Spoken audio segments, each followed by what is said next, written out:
Okay, so we are going to get started. Thank you everyone for joining. Thank you very much, Senzo, for taking out time and joining us in the event and showing your willingness to share your insights and journey with the other PMP aspirants. I'm going to very quickly introduce myself and my company, and then I'm going to ask you for the same, and then we are going to begin the conversation. Myself, Tooba Mirza, I'm based in Pakistan. I am a professional with around 18 years in the industry now.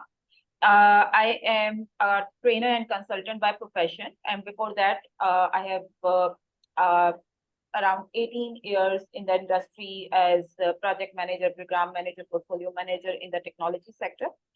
I am PMI PPP certified. I am a certified PMP and CAPM trainer. I am RMP certified and have some other credentials as well, for which I provide training and consultancy at a global level. I am the founder and owner of Ontime Training and Consultancy Services, which is a management training and consultancy setup, where we provide training, support, and consultancy in the project, program, and portfolio management, as well as in the governance capacity, again at a global level.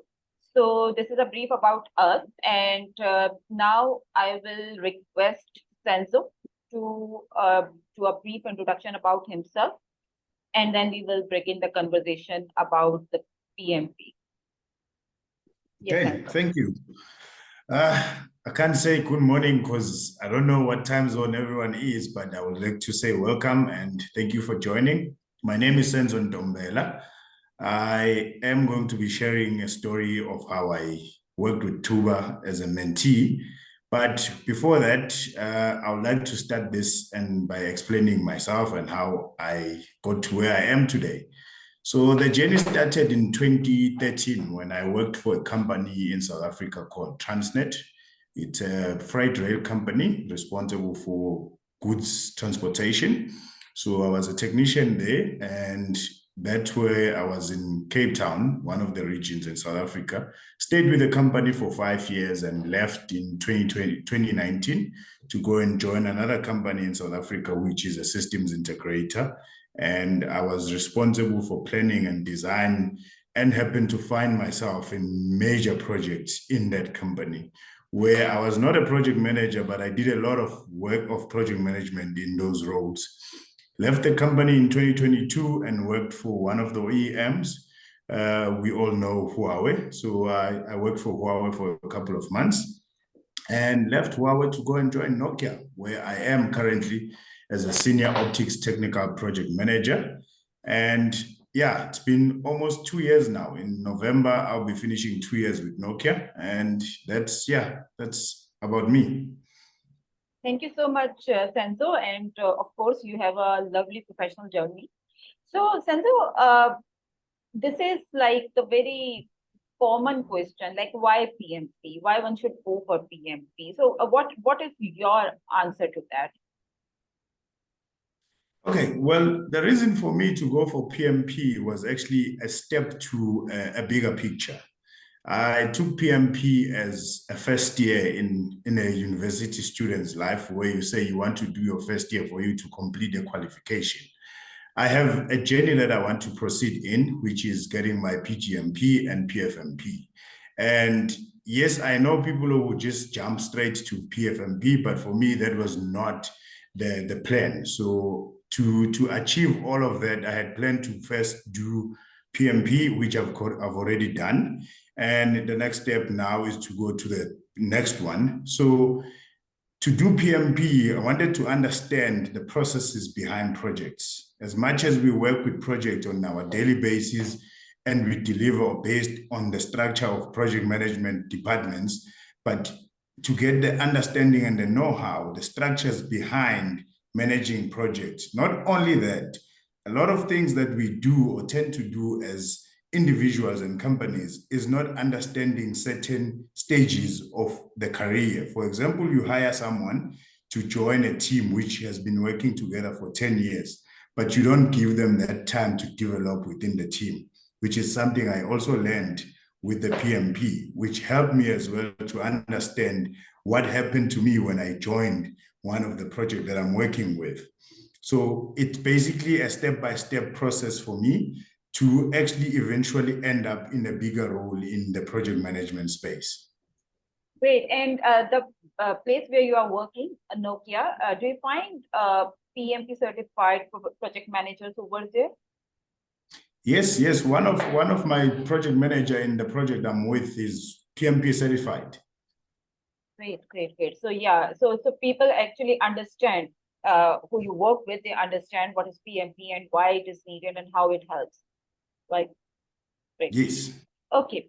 So most of the people in the audience section, they are PMP aspirants already. They do understand what is PMP and they are actively preparing and pursuing for their credentials. So they definitely would like to learn from you and know that how you went for this overall journey and how much time you took for preparation, what was your daily or weekly schedule for that, or like overall time duration you have taken to effectively make it happen. So your thoughts on that? Okay, well, the journey started on the 2nd of April this year for me, when I officially opened the first simulator task that I was assigned to me. Well, it was a bumpy ride, I must say, but I didn't know how much effort I needed to put in. But with the homeworks that needed to be assigned to me and achieved at a particular time, I had to adjust the way I study and the way I learn in response to the exams or the tests that were given to me. So my daily routine would just be after work, take 3 hours, maybe because the way I study would be different to the next person. What I do based on the simulator was to watch the videos, go through the slides, and then write notes after that, which then meant I had to take longer than a normal student. So that's the way I study naturally, so I can't help it. But I assigned that 3 hours every day until I had to finish the exam. It was not every day because there were days where I had to take offs. I had to attend one of the special days, which I shared with Tooba early in the year, my grandma's 80th birthday, which I had to be away for a weekend. I also had to take some breaks in between for personal life and attend to those things. So for the aspirants, what I would say is have a target, have a date you want to write the exam on, and then divide your work based on that. If you take it with Tooba, unfortunately, she will push you. That's the one thing she will make sure she does. And I'm very appreciative of that. And it was the first time I had a mentor who was actually behind me in terms of studying. Had mentors at work, but this was the first one. Then I went on to say I was ready in July. That's when I started my mock exams. Then realized, no, I was actually not ready. Then I went back again to revise, went back, given other tasks to go look at the loopholes, where the gaps were. I did that. Until Tooba said to me, now, I think you are ready. You can then book your exam, which I did for the 12th of August, just because we couldn't get an earlier date or date in July. So we ended up going for 12th of August, which unfortunately an event happened where an exam couldn't load in an exam center, had to go and open a case with PMI, with Pearson View as well, which took a day or two, then it was resolved. I managed to write on the 14th because it was 2 days after the actual date. So all in all, for those that want to do PMP, I'm not a mentor. I'll recommend you a mentor, which is Tooba in this case. And for me, I'll just share my experience and how I managed to get it right the first time. Thank you so much, Senzo. Yes, this must be very helpful. And yes, I can recall that a situation happened with you when you actually booked for the exam on 12th of August, and then the exam didn't happen at the center due to some technical reasons, and then you again had to go on 14th of August for the exam. And this in itself, it must be like very frustrating for you.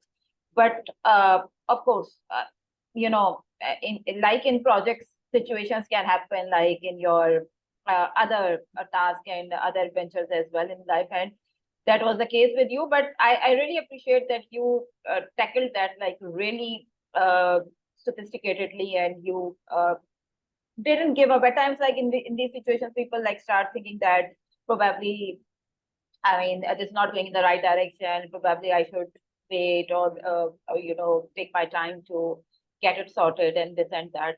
But yeah, and yes, regarding your overall exam preparation, I understand that you started in August, sorry, in April, but you actively, I think, took three months. I mean, around 3 months, and 3 months is like a very ideal time that one can plan for with the work and family and other routines and things going on in your life. At times people have traveling as well, work traveling, personal traveling. So with all of that, 3 months, maybe 2 to 3 hours a day or 15 to 18 hours a week is good enough preparation time if you plan for that without disconnectivity. A momentum should be built in this period, and that's pretty much needed. If you like go for the preparation maybe for a month and then you get disconnected maybe for another month, then probably this is not going to work in this case, right? So this should be taken care of. At times people like are good in like 1 to 2 months time as well, depending on their pace and their hourly allocation per week or per day. However, our rhythm is needed, our momentum is needed during this journey. So yeah, so Senzo actually maintained that throughout, and this is the reason why he was able to crack his exam with above target. Senzo, moving forward, one very, very common question that a person who has recently passed PMP would most likely receive from the other participants is how did the exam look like? Or I mean, not really with respect to the questions itself, but like from the experience perspective, like how was the simulator, how was the center, how was the staff, and how did you manage time over there? So, I mean, anything that you would like to share in this regard? Okay, well, for the exam, what I can say is when you are ready to write the exam, just don't mind the time. Do your thing as per what you have been preparing and manage that time during the exam. Because when you walk in there, first of all, the way you are treated in the exam center is different from what you are used to from school. School, you walk in, you sit down, no one strip searches you. There, they make sure you don't have anything in you. You go out to the bathrooms, you come back, they search you again, provide your ID as if like you have changed. So it's a different scenario all in all, but it's a good thing that one has to experience, especially if you are going to be writing PMI exams going forward. So for me, exam was tough, but because I had prepared myself, I managed to answer the questions correctly, which is why I ended up getting the credentials at the end. With the preparations that we get from the partnership that you have with EduHub Sport Simulator, it actually shows, or it's even harder for those questions than what you get in the exam. So your focus must be on your preparation, and the exam will be easy for you. So for me, I finished the exam at exactly the last minute because I took all the breaks. There's 10-minute breaks, 2 10-minute breaks in between every 60 questions that you answer. So I took those breaks because I needed to refresh. So I had to do that, came back. Every time I came back, it was like the time was not stopped. So I'm not sure if that was true, but it felt like it. So yeah, if you prepare from the simulator, from your mock exams you're going to get at the end of the simulator, advanced mock exams that you're going to get, and the confidence, that's key. Then you can achieve these credentials at the end. Great. And Senzo, like people, they are scared of certain topics in the exam curriculum, like, for instance, earned value management, calculation related questions. expected monetary value, and anything that involves formulas and equations and calculations. So they ask you that, did you get such questions in the exam? So it's okay, we can talk about it. Did you get any calculation related questions or any questions that involved like a lot of calculations or so? I actually got one that where I needed to calculate the most common, what was it called again? The triples. Can't remember the name of the formula now, but it's where the most occurrence, and the other one where you divide by 4. I can write the formula in my head, but I can't remember what it was called. There was one equation. Three-point estimation. I think you're talking about 3-point estimation. That's the one, yes. Yeah. So I had to calculate that, and there was no other questions that were mathematically related except that one. What I remember is that there were questions from each of the topics that we had. And from what I saw in the exam and my preparation is that the exam, as much as it doesn't have the pass mark, it is more of a psychology exam where they need to understand how you respond to different questions, but it means one thing. So I've seen like 3 or 4 questions that were asked differently, but the answer remained the same, which to me was very strange because you can doubt yourself on the second answer. Yeah. So this is like another very common confusion, that when you are done with the elimination, and usually like every other question is going to confuse you with the remaining 2 choices which are very close to each other, and you are going to doubt yourself on that which one is better than the other one. So how was your thought process in that? What was your strategy to take care of which one to go with, and how to like end up with the best answer? Okay, from the simulator, those that have seen the simulator, they will know that Veron from the simulator states of the elimination method, where you look at the 4 options or 5 or 6 that are given to you and select the best one amongst them all. He also states that there is Neil Armstrong rule, where the first thing that comes in mind, Neil Armstrong is the first person who landed in the moon, obviously, we all know, but it's one of the techniques you need to apply when you answer the questions.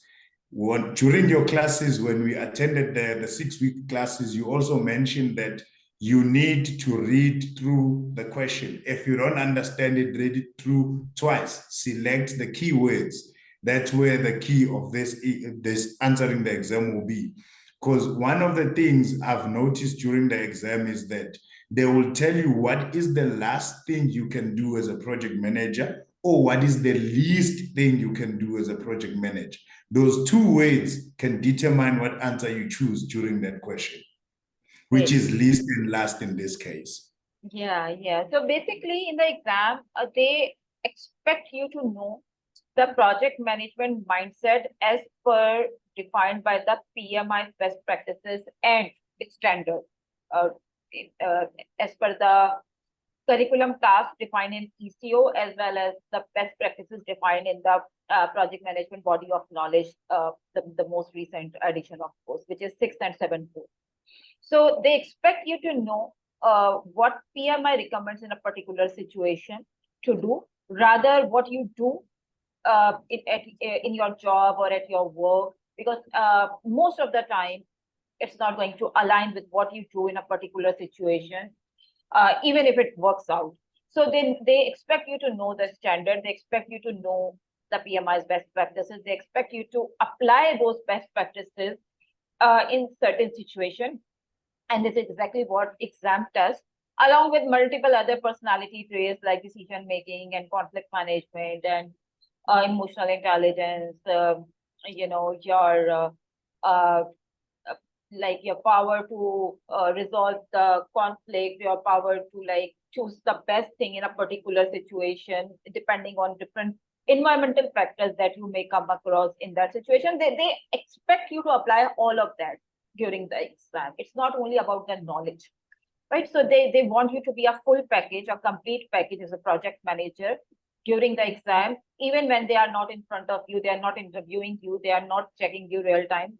They are going to check you during the exam in every possible way. They have devised and articulated the exam that way. Right? So, and this is the exact reason why exam is not easy to crack. Exam is tough, not on the knowledge ground. Exam is tough on all of these grounds. The different aspect of your personality that they want you to demonstrate in the exam is exactly what makes the exam tougher than expected. But it's doable. It's very, very much doable if your journey, if your preparation, if your learning is in the right direction.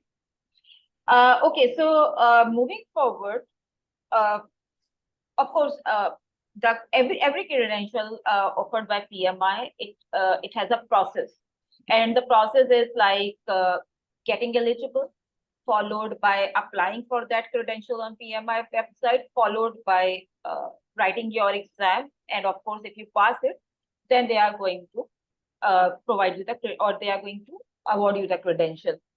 In some cases, the process can be like few more steps than this one, but in case of PMP, this is the process. There's an eligibility criteria on the ground of knowledge, experience, and education. You need to first become eligible.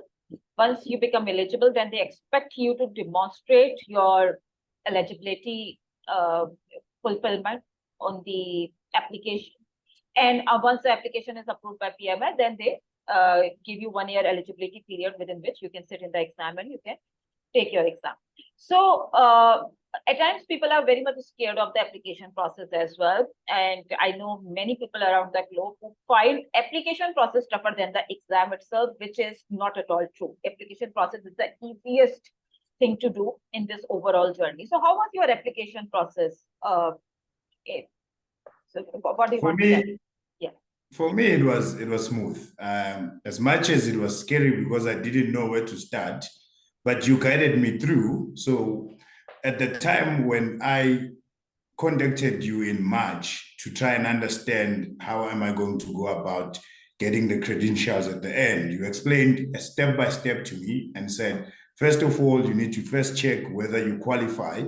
So if you don't qualify, this is what you need. You need to have your education in order. You need to have your 35 contact hours, which will offer you during this period.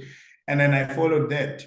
Once that we completed the 35 hours, you gave us a certificate, which is one of the requirements from PMI to say that you need to get it from someone who's credited with them as a trainer.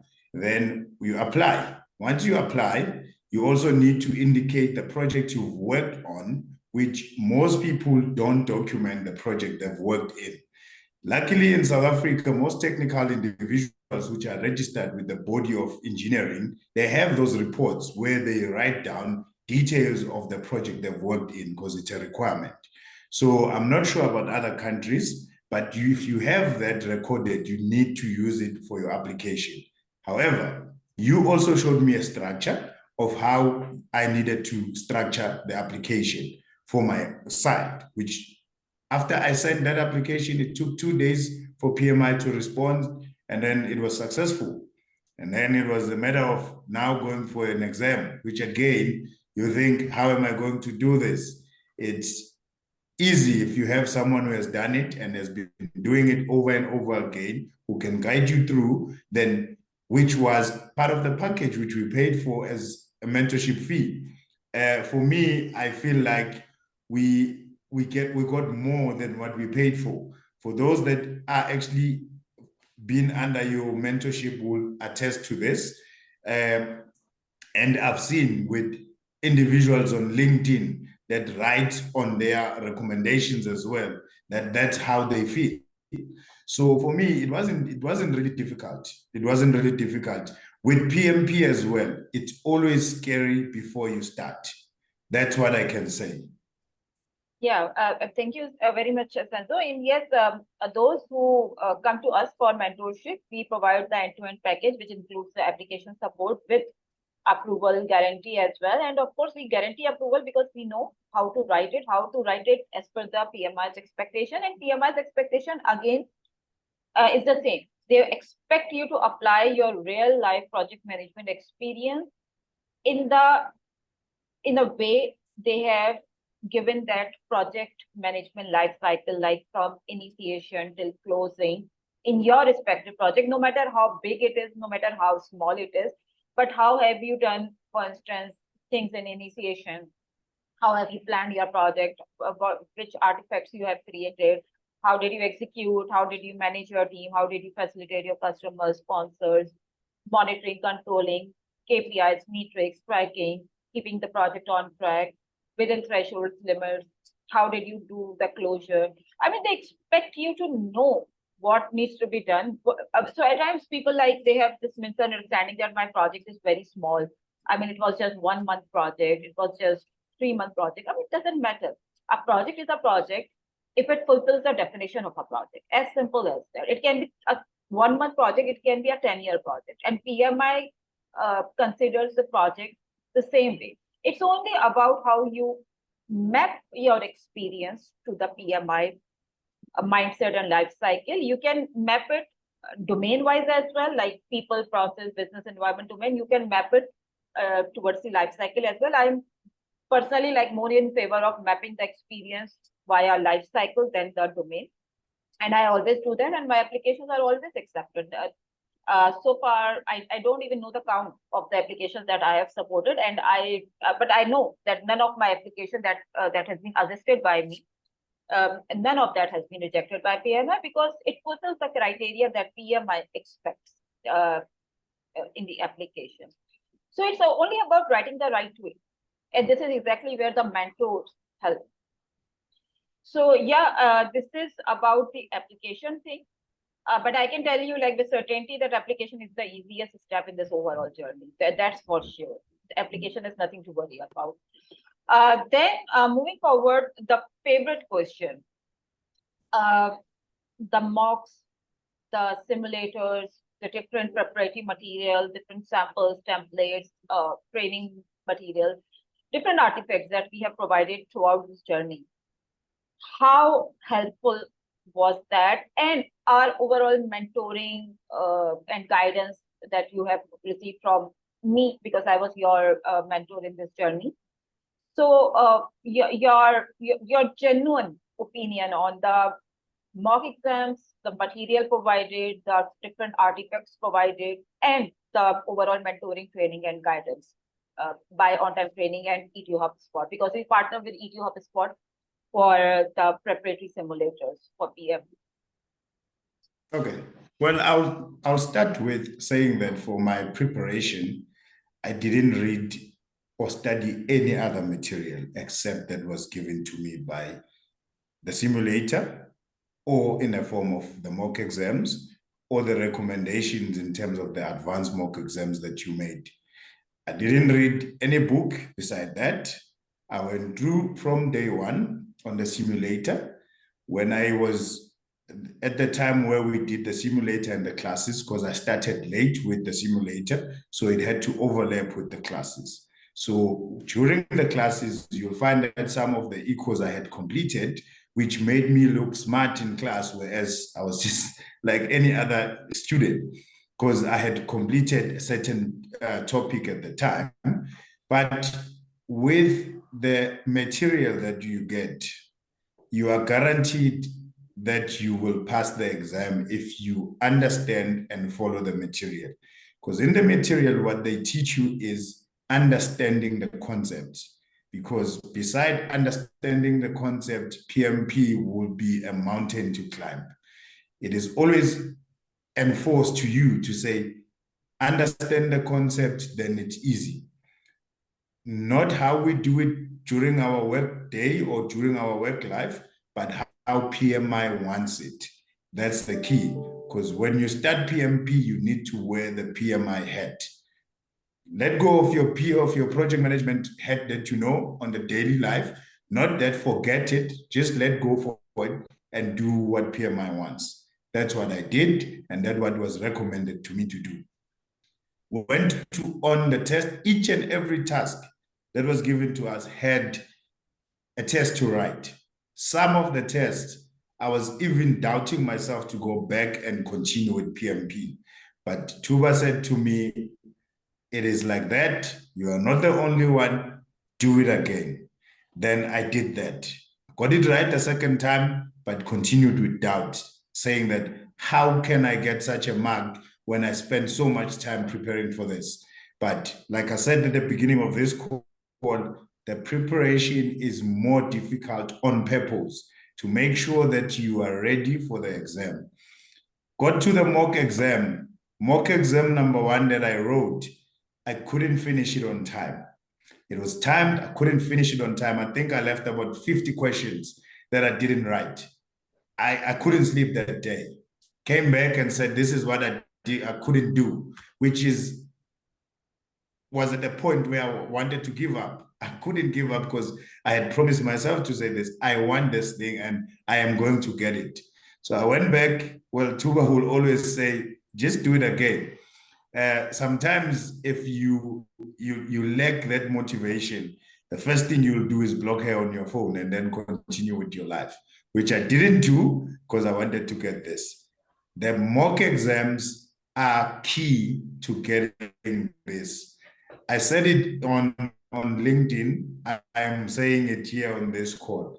If you prepare those well enough, you will be ready for the exam. Great. And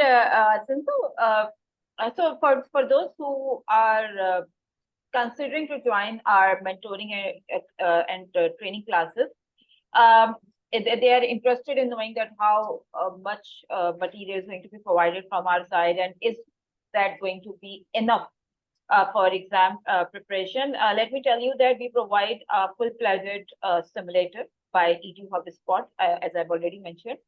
That includes multiple ECO-based small practice tests, which is going to get you up to speed on the individual ECO task, which is the curriculum for PMP.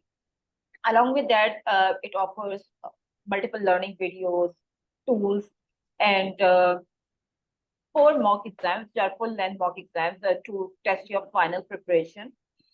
Along with that, one very helpful tool that we offer, being an ATP trainer or certified PMP trainer, is the clone test, which is 2 PMP exams offered by PMI to the ATP or certified trainer, so that they could offer that to their students or their PMP mentees free of cost. And it is like a kind of a perk that is provided to the certified ATP trainers for PMP training. So we offer that as well as part of our package. And on top of that, as a very final preparation, we offer 4 advanced level mocks, which are very close to the real exam, but not same as the real exam. That's going to like help you understand that if you are actually ready for the PMP exam or not. And this is like collectively around 2,000 or more than 2,000 highly situational PMP scenario-based question, which is going to get you ready for the exam and which is going to give you that level of confidence which you need for the exam. So we offer all of this, and it's not like we just provide you everything upfront from the day one. It's like a smooth progression. We increase the difficulty level of these mocks and different questions and scenarios and different other artifacts that we provide throughout this journey as you move along. And there's a proper study plan that we offer. So we start off like with the easier things first, and then like it smoothly progresses towards the more difficult or advanced level preparation. So this is offered under our mentoring package. And of course, the actual motive is to give you that confidence that you yourself say that, yes, I think I'm ready for the exam and I should be going to the exam room and I do not want to delay it. So this is our target. That rather we tell you, of course, we are going to tell you as well, but it should be coming from your side. And that confidence is only going to build once you have the right mentor guidance and the preparatory material during this journey. So be very wise while choosing your material and the trainer for this journey, because this is where the most problem resides. Right? The most challenge is if you have the right person to guide you throughout this journey or not. Thank you very much, Senzo, for your answer. One other thing that I would like to really talk about is the live training, because you opted for our live training and exam prep course. So how was the live training and the discussions and the the different, because there were different mentees over there as well. So how did that help in your journey? Did you learn in the live classes as well, or the simulator was the only thing that really helped in your journey? Actually, from the simulator, there will be things that you would not understand, which would be further elaborated during the classes, depending on which one you started with first. So you might find the class that it's not clear during class, but it will be clear during the simulator. In my case, I started with the simulator, so classes followed after. So there were instances whereby I thought I understood something and got to the class, and then I got a different perspective. Where, for example, where you had to actually look at the critical path and the calculations thereof. When someone says you start on day 1 instead of day 0, how do you go about achieving that? During the simulator, you know it always starting at day 0, then you know how to calculate. But when it says now we start at day 1, how do you go about it? How do you go about going in reverse? All of those things are cleared out during class. One of the good things about the class is you can ask questions. If you can ask a question, you can even elaborate. There is no time limit to say you've asked enough, you are disturbing the class. No, it's always open for you to stop the mentor during mentorship or the class and say, I don't understand this, can you elaborate further? Which you've done several times. You were explaining calculations that are explained in the simulator, but also explaining it differently. Like we all know, in mathematics, there is not one way to solve a problem. So that's what we got, different perspectives during the class. The class for me actually added to things that I was sitting here at home talking about and saying, but I don't understand this. Why is this question wrong when I'm answering it? Only to find that I'll get the answer during class over the weekend.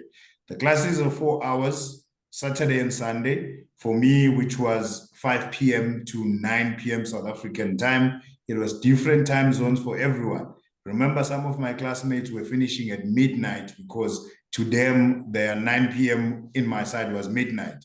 So it was also agreed during the group when it was formed to say what time works for everyone so that we accommodate. We voted, which is part of the PMP study as well, voting as a team. If you go to, or those that have gone through, they will understand what we did during that time, where you need everyone to raise their voice and contribute. That's what we did. We agreed on the time, which all worked for us. And yeah, we tackled that. I remember one of the classes where one of our colleagues couldn't attend because of the network, where I can't remember his name, he broke in between, but also he updated the group later when the recording was shared to say, I've gone through the recording. And yeah, so some of the things that we tend to do during these classes is we keep to ourselves, which I've seen is not a good thing to do, because sometimes you have questions that you need answers to, but you are shy to ask. And no one knows, because we are all sitting in different countries and we hardly know each other. So we can't ask those questions for one another. It's best to ask. Even if you go in private, Tooba was always open that you can send a direct message to me. I'll respond to you. I can always put it in the group if you're okay, so that everyone can learn, which is how we learned. And that's what we got. Yeah, thank you so much, Senzo. And yes, this is always the case. At times we get like all type of mentees, and at times people are very open about their queries. At times people are very shy, they are introvert. But usually in a group, this is recommended that you speak up so that you get your queries answered, as well as you learn from others and others learn from you as well. So this is the purpose of having a group or group-based learning. But yes, I personally feel that those who join the group, live training group, they learn more than those who go for the self preparation or the self-paced option for PMP, which also works for some of the people. But learning from the network, especially if it is a global network, is always something which has no alternate. That's my personal opinion. However, different people may have different preferences, they may have different opinion, and as long as your personal choice is working for you, it's okay. Okay, so a very serious question, like at times I get this question, like random question from random people on my LinkedIn or on my WhatsApp as well, that why do we invest in this? Like they're okay that yes, PMP has a word, it's a credential which is globally renowned, it's recognized everywhere, and they know what is PMP and what it serves. But they still have a confusion that why do we invest this much in this overall process? Why can't only experience help? Why can't only maybe Google project management course or any Udemy course, which is very cheap? Why can't it be helpful? And what value, business value, or the what PMP is offering, or what's the ROI? Simply, like what's the return on investment if we are going to invest? So different regions may have different PMP investment, but like roughly the exam costs like between 400 to 550 USD, depending on the region you are based at. And the mentoring fee, like it depends on the trainer and the provider, but like roughly it's going to be somewhere around like $350 to $500, like roughly an investment of $800 to $1,000 minimum, depending on where you are. But like what's the good reason for going with that, or how we are going to get the payback? So what is your opinion on that? What's the value that PMP is bringing to you, and how you think you are going to get your return on this investment? And please keep that in consideration, that return is not always financial and monetary. Return has both tangible and intangible meanings. Yeah, for me, it was more of a skills gap that I needed to bridge. It wasn't more of me trying to get a promotion or trying to get recognition somewhere else, but wanted to bridge the gap that I had in terms of the processes in project management itself. To understand, one of the things I also learned, which was important to me, was the empathy part that comes with going through PMP lessons, where you understand how you respond to a certain situation with a certain individual. Because in a group, as a team, we experience different things at the same time, be at work, personal, and outside. We always going through something. In my previous experience before PMP, I'll say things that sometimes I think back and think, this is not what I was supposed to say. But with PMP, I learned that empathy goes a long way, even if it means delaying the project.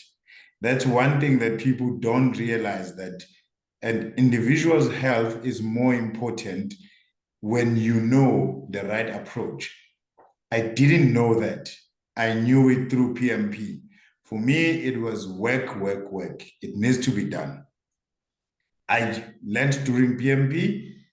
Then what I think I would realize, or when I would realize the investment to me, is when I achieved the ultimate goal. Said at the beginning, this is like my first step to achieving what I want to achieve in the project management space with the PMI certificates.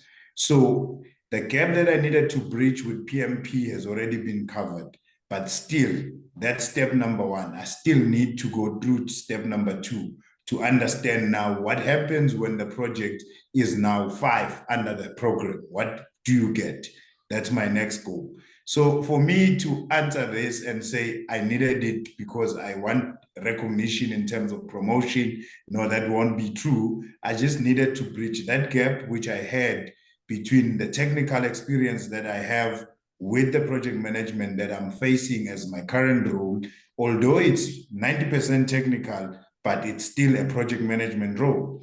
So, which needed to know, what do you do when you develop a business case? What details goes through a business case? Before you even say you are initiating a project, what do you need to have what do you look at to say, now I'm raising a project?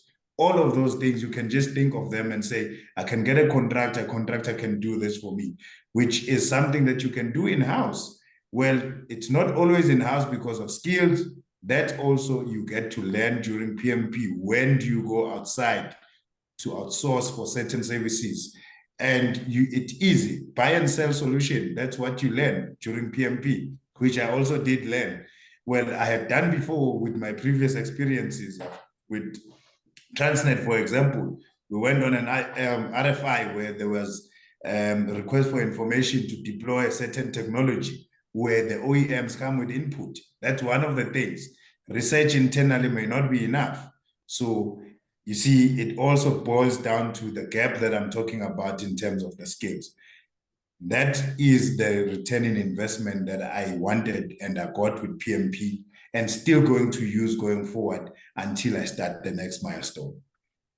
Yeah, very, very well said. And if somebody asked me the same question, I would say that something is going to be considered as worthy or bringing the return if it is going to make me a better person and a professional. And I can certainly say that PMP has done that. So after doing PMP, I realized that I have learned what is empathy. I have learned what is emotional intelligence. I have learned how to be like more ethical and, showing or demonstrating professional behavior, because I have learned the professional ethics and conduct by PMI, which actually opened my eyes that this is like another way of seeing things professionally, while being a professional and being technical and process oriented and all of that. But it's not only knowing how to come up with a scope, how to make a plan, how to articulate. I mean, project management is not only about that. That's 50% of it. As per PMP, that's 50% of it. The other 50% is about people, ethics, professionalism, knowing what you are doing, why you are doing it, why it is needed, and different personality traits. That's equally important. Right? This is how the PMP curriculum has been devised by PMI. Process domain is only 50%. So what is the other 50%? The other 50% is making you a better person. As a person, as a professional, they want you to be like better than before. And this is exactly where I see the return, right? And the other things like that just follows. Monetary aspects, promotions, better roles. If you become a better person and professional, everything just follows. So this is how I think of return. Okay, so just in the interest of time, Senzo, any other credential that you think is going to extend your knowledge of PMP going forward? What you are planning? Because at times people like want to know that after PMP, what's the next best thing to do to improve my professional and career path. I think that's all already very much decided. But I think you say it by yourself that what you are going to do going forward. Yeah. Well, for me, I broke it down in terms of first, it's project, second, it's program, then third, it's portfolio. Project falls under programs, then programs fall under portfolio. So I've already obtained PMP credentials. Next one will be program management professional. Then after that will be portfolio management professional. So I was actually supposed to start that now, but with other commitments that I have, I had to postpone it. We spoke about it on the side to say that it's something now that's going to be a target for next year. Both of those needs to be obtained by 2025, which is the program and portfolio. And hopefully we'll be coming back for another webinar and talking about one or two of those next year, because I'm not going to change the mentor. I'm still going to stick to you. And hopefully my colleagues and everyone that is here on this call that is still thinking or making a decision to choose a mentor will, after this call, make the decision. Thank you so much, Senzo.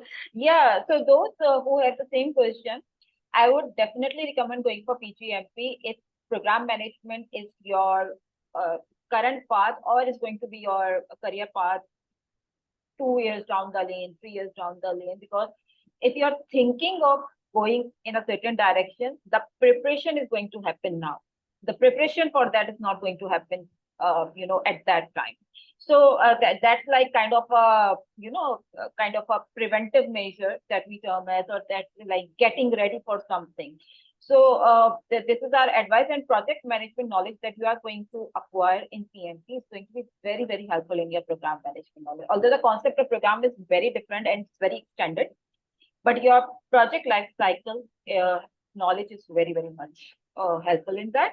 Okay, so in the last, Senzo, what would you like to advise to the aspirants for PMP and project management? Any last word of advice? What I can say to those that still want to achieve PMP credentials, what they need to do is start now. If you start now, you will know when the time is right for you to write.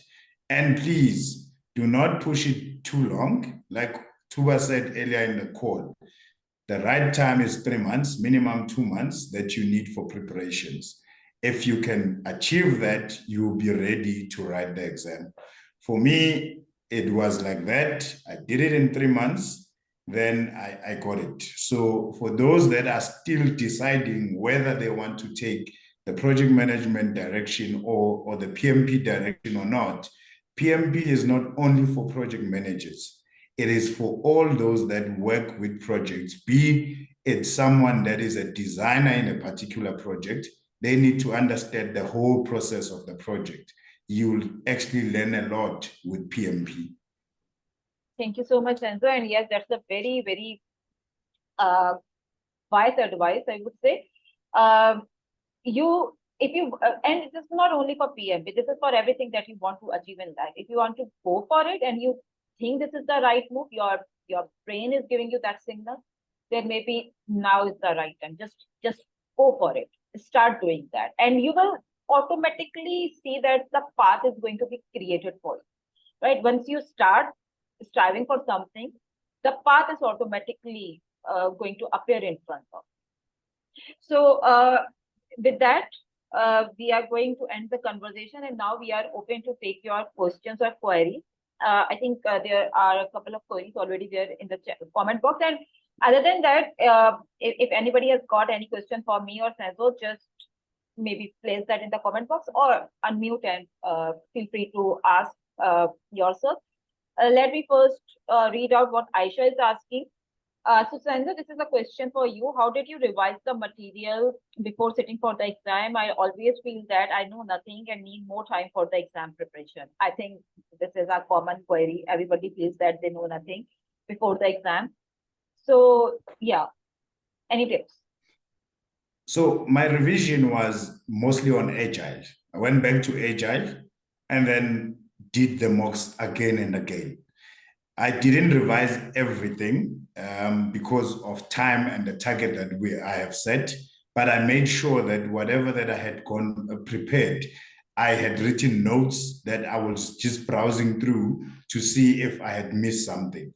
But for you, it will be based on what you lack during the mock exams. You need to make notes of the questions that you are still struggling with and then reference back to that topic.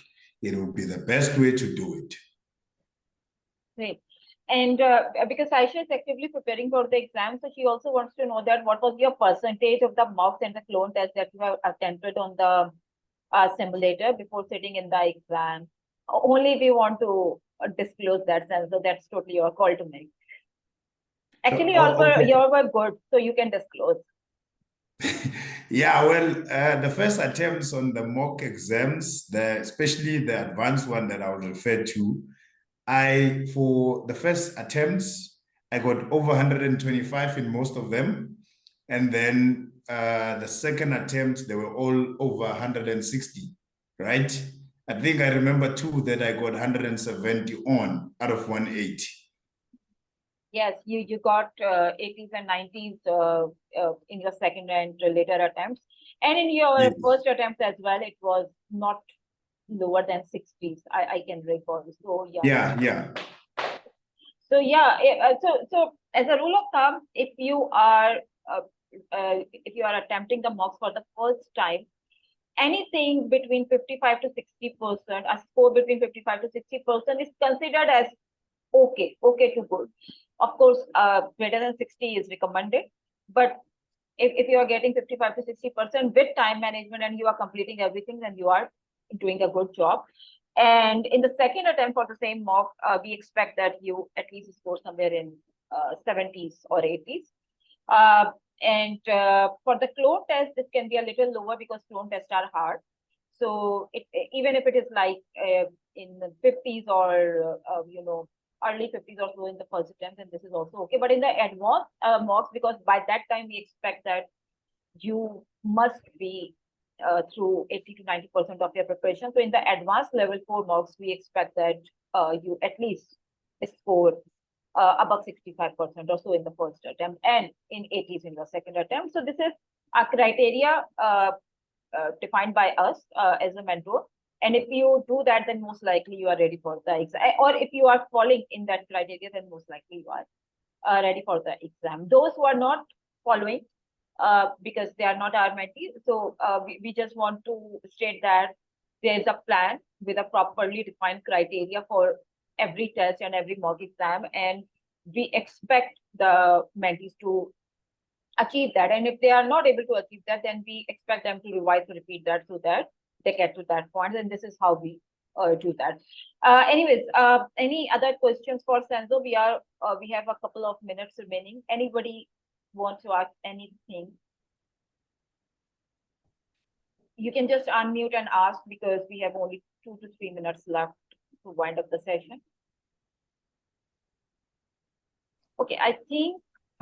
Yeah, I'm sorry. Sure. Yeah, sure. Please, go ahead. Yeah, man, a question for Senzo.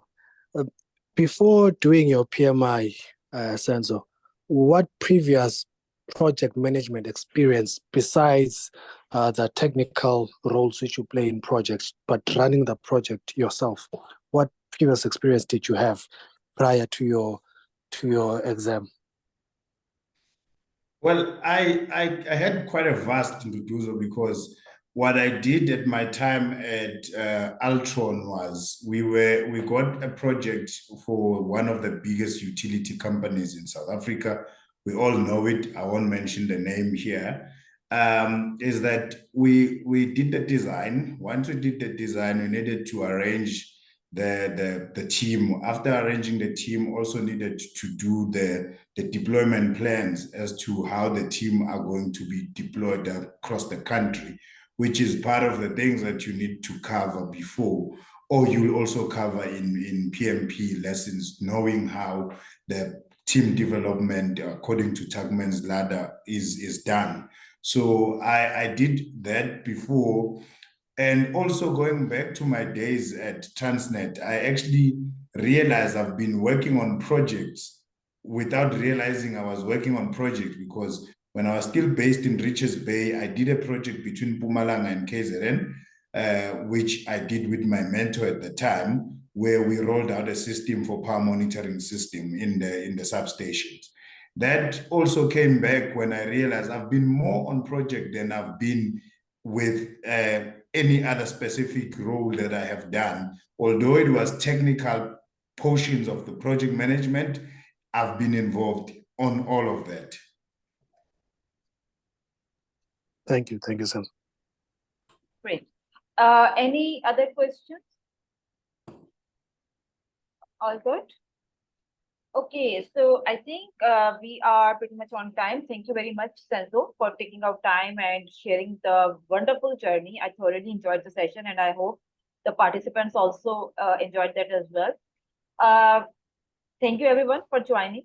And for now, we need to wrap up and end the conversation. But very soon, we are going to come back with another success story for PMP or maybe PGMP, PMP, we offer everything. In case you are interested in joining our PMP live training and mentoring program, feel free to reach out directly to me. I have shared my communication channels in the comment box. Our next PMP live training and mentoring session is starting from 12th of October.